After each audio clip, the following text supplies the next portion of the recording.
Parents, teachers, guests, a blessed morning to all of you.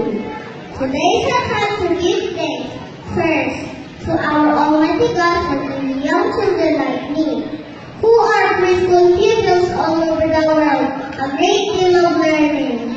He has blessed our parents to be able to send us to school. His unfailing love and grace help us to participate in the first level of education under the K-12 program.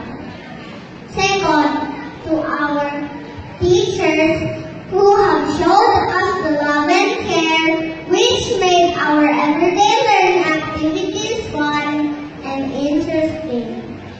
Third, to our parents for their support and guidance.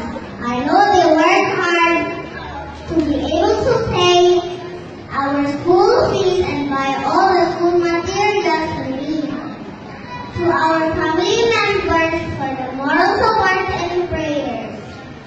Lastly, to my classmates and friends in school for the good times we shared. Thank you for the friendship. I challenge my fellow graduates to keep moving forward.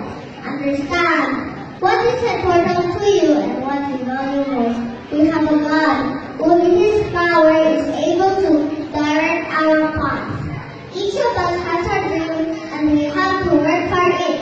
Let us do the best we can. We are the K-12 little graduates. We must be ready to face the challenges of this fast-changing world. Again, good morning and congratulations to all.